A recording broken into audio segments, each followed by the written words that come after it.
Dad.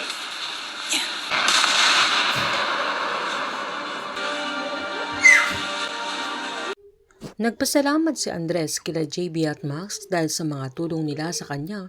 Sabay nangako itong makakabawi din siya sa kanilang dalawa. Sabay nagpaalam na ang binata. Pagkaalis naman ni Andres ay agad nagsorry si JB kay Max dahil sa pagkawala ng singsing niya na agad namang sinaan ng dalaga na wag na niyang isipin ang bagay na yun at ang inaalala niya ay si Andres dahil kapag binuksan niya yung hard drive ay siguradong susugod sila Diamond. Tinanong naman ni JB kung may nakita siyang impormasyon noong nabuksan niya yung hard drive.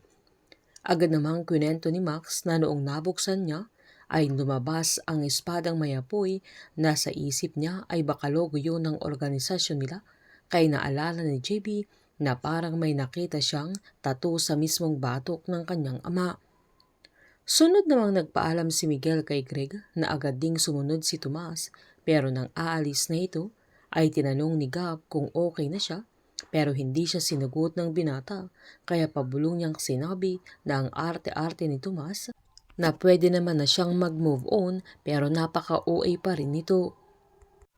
Pinuntahan naman ni Greg si Colonel Locsin sa kanyang opisina na agad nagpasalamat ang Colonel sa buong team na masaya si Senator Lacosta dahil nagawa nila yung misyon nila pero pinagmasdan siya ni Greg kaya agad niya itong nilapitan sabay inabot niya yung 2 bag na naglalaman ng napakadaming pera mula kay Senator Lacosta dahil napatay nila si Muñoz.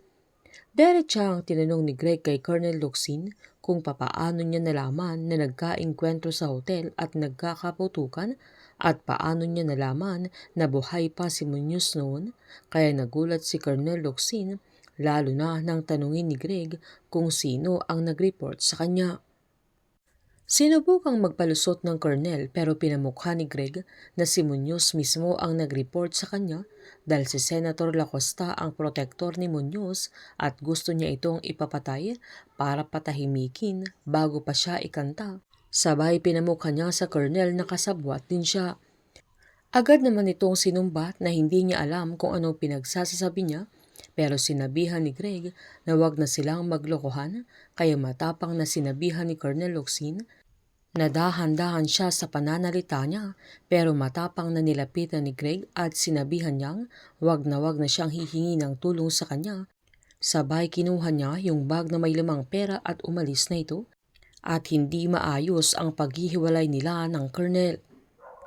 Sa pag-uwi naman ni Andres ay namili siya ng mga grocery para sa mga kanayon nila na ipapadala nila na agad tinanong ng lola niya kung saan niya kinuha yung perang pinambili niya na agad namang sinabi ng binata na mula sa trabaho niya at nang aalis na ito ay umangal naman ng lola niya dahil hindi na ito nagtatagal sa bahay nila at agad niyang binigyan ng pera na kunwari na damihan pa ang matanda kaya biniro naman ni Andres na babawiin niya ito. Sa pag-alis ni Andres ay bumili siya ng kotse na gagamitin niya para magawa niya yung plano niya na makagawa ng kopya ng hard drive. Habang umuwi naman si JB sa bahay nila nang saktong nakasando ang daddy niya kung saan pinapainom siya ng gamot ng caregiver niya na agad niya itong nilapitan at tama ang hinala niya na espadang may apoy ang tato ng dating general sa may batok niya na lumakas ang hinala niya na may katotohanan ang mga sinabi sa kanya ni Timur noon. Painit ng painit ang mga tagpo, sabay-sabay po nating subaybayan ang advance episode ng Incognito dito lamang po sa aking channel. Patuloy lamang po manood at mag-subscribe para ma-update po kayo sa mga susunod na episode. Marami pong salamat.